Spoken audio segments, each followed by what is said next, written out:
Olá, eu sou Tiago de Moraes e hoje vamos fazer mais um estudo bíblico. Demos início ao estudo do livro do profeta Ezequiel, mas como eu falei nos vídeos anteriores, antes de entrar no livro do profeta Ezequiel propriamente dito, estudaremos um pouquinho sobre o livro da Lamentação. E se você ainda não leu o livro de Lamentações, pelo menos o capítulo 3, versículo de 1 a 26, eu peço que você interrompa um pouco esse vídeo e faça a leitura deste texto bíblico.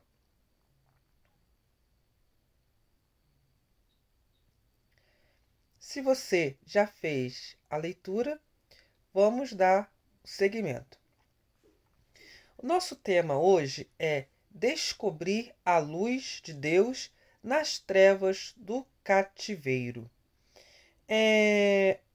Vimos anteriormente que o profeta Ezequiel escreveu o seu livro no cativeiro, né? E essa lamentação que nós vamos refletir hoje, que está no capítulo 3, né, do livro de Lamentação, traz esse momento que o profeta Jeremias, né, o profeta Jeremias convive, né, nesse cativeiro também. Então, a situação do povo no cativeiro era terrível. Muitos diziam: Deus esqueceu de nós, nós estamos perdidos. Outros diziam: Deus me fez morar nas trevas como um defunto enterrado há muito tempo. Então, o povo, aquelas pessoas que viviam no cativeiro, elas falavam certas coisas negativas. Só que chega num determinado momento em que Jeremias ele entende que há uma esperança, né? No livro de Lamentações, no capítulo 3, versículo 21, diz assim: Sinto-me abatido, mas existe alguma coisa que eu lembro e que me dá esperança. Mesmo nesse cativeiro, há uma luz de esperança. E essa luz de esperança, de acordo com o capítulo 3 do livro da Lamentação, está a partir do versículo 19. Hoje o povo diz: Não sei o que fiz de errado para Deus me fazer sofrer tanto. Outros dizem: A situação está difícil, mas existe uma luz no fim do túnel. No cativeiro da Babilônia, o povo encontrou a luz, não no fim do túnel, mas sim dentro do túnel, dentro das trevas do cativeiro. E foi lá que a fé renasceu. Esse o capítulo 3 do livro das Lamentações, ela foi escrita numa ocasião em que a cidade de Jerusalém tinha sido invadida pelo rei Nabucodonosor. E Jeremias começou a escrever sobre o sofrimento do povo por causa dessa invasão. É o momento em que ele passa do desespero à esperança.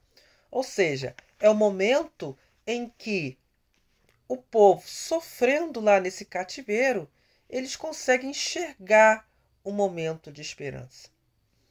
Assim é na nossa vida. Muitas das vezes nós estamos no fundo do poço. Mas aí Deus nos dá a luz que precisamos e nós conseguimos encontrar uma solução pelos problemas que nós estamos passando. Mas para isso, nós devemos sempre estar conectado em Deus. Através do quê? Através, principalmente, da oração, né? A oração é um caminho direto a Deus. Se você está com algum problema, se você quer resolver esse problema, reze, ore a Deus. Porque Ele vai te mostrar o caminho a ser seguido para você resolver a sua situação. Essa terceira lamentação nos ajuda a entender o processo pelo qual passou o profeta Ezequiel. Este processo o levou a perceber a luz de Deus na escuridão do cativeiro e a revelar ao povo exilado os sinais da presença de Deus. Durante essa reflexão que nós estamos fazendo, procura ter em mãos esse texto do livro das Lamentações, capítulo 3, que você vai entender que está encaixado certinho de acordo com o texto lá. Até do versículo 1 até o versículo 18, o escritor lá fala tudo de coisas negativas o tempo todo, do 1 ao 18. Se você for ler, tá lá. Já a partir do 19, ele começa a ter os sinais de esperança, né? Foi essa lamentação do 1 ao 18 do capítulo 3 é um verdadeiro desabafo sem censura. A primeira palavra é eu. Se você for perceber lá na leitura, do 1 ao 18, do versículo 1 até o versículo 18 do capítulo 3, vai sempre estar falando eu. Quando ele percebe um sinal de luz, sinal de esperança, até o pronome pessoal muda. Vocês vão perceber isso na leitura. Quem fez a leitura atentamente vai perceber isso. Lá na leitura fala assim: eu sou o homem que conheceu a dor de perto. A dor o isolou e o fechou dentro do seu eu. Ele, lá no texto, refere-se a Deus, na terceira pessoa do singular, e o chama de Ele. Deus parece um poder anônimo agressivo, sem nome. Eu, Ele. Os dois estão com relações rompidas. Em cada frase do versículo 1 até o versículo 17, o autor usa imagens terríveis para descrever como ele se sente esmagado por esse Ele, ou seja, Deus. É um desabafo, em que diz tudo que se passa dentro de si, sem nenhuma censura. O versículo 18 descreve o ponto de chegada.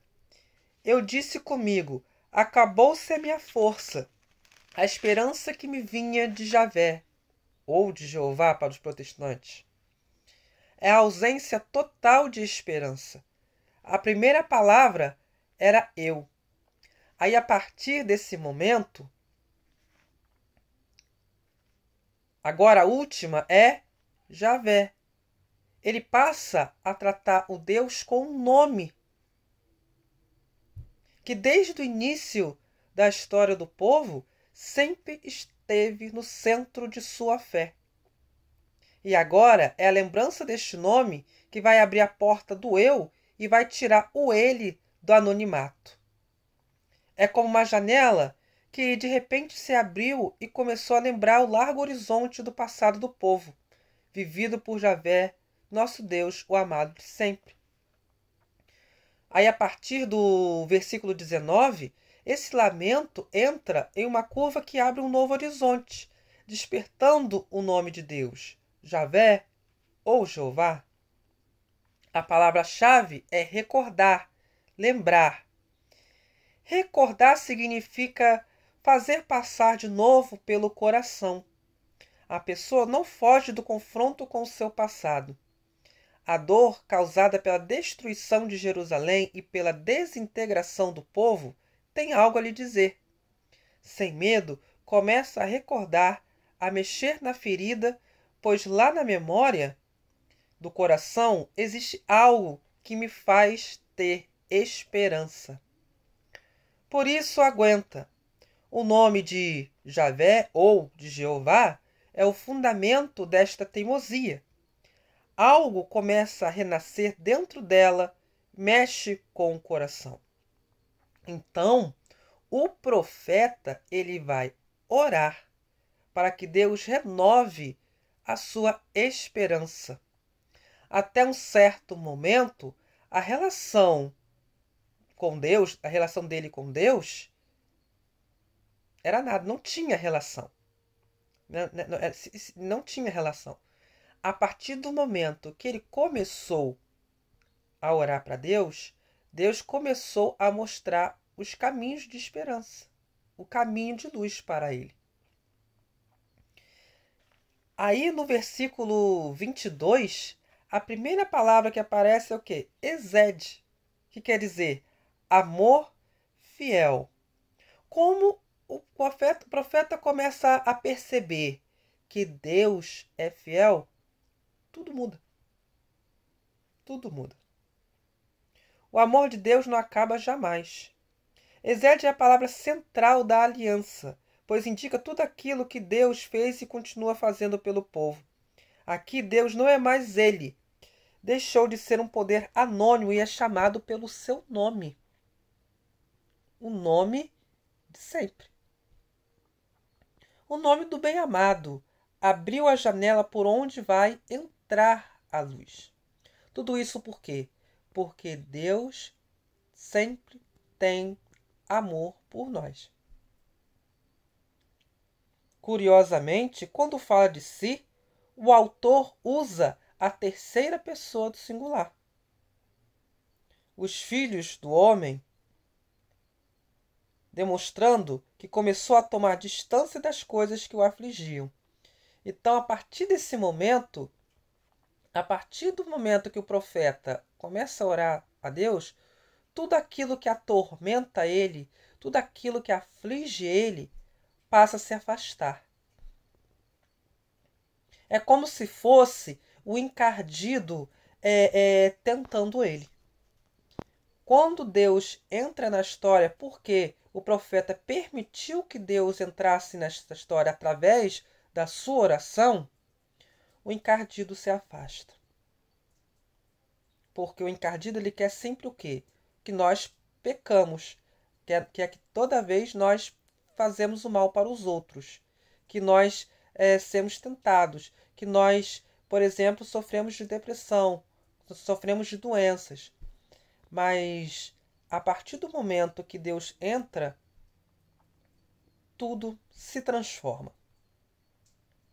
A lembrança do nome de Javé, como que de repente o despertou e agora o ajuda a objetivar, a relativizar, a buscar a causa do mal que caiu sobre o povo. O que chama atenção nos versículos, a partir do 26, é a atitude de aparente passividade. A pessoa diz, é bom esperar em silêncio a salvação de Deus. É bom para o ser humano suportar o jugo desde a sua juventude. Aqui não se trata de passividade de quem entregou os pontos. Pelo contrário, é a atitude de teimosia de quem sabe que a solução tem que vir da ajuda de Deus. Ninguém consegue fazer nada sozinho.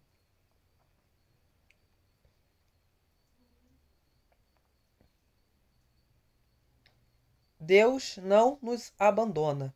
Por isso, o autor aguenta e não sai diante de Deus, pois ele tem a certeza que vai ser atendido. Por trás dessa atitude de espera está a intuição de fé, de que Deus deve ter tido um motivo para agir daquela maneira. Por isso, o autor busca e espera até que apareça a resposta. Sempre Deus vai ter uma resposta para a nossa vida, para a nossa situação.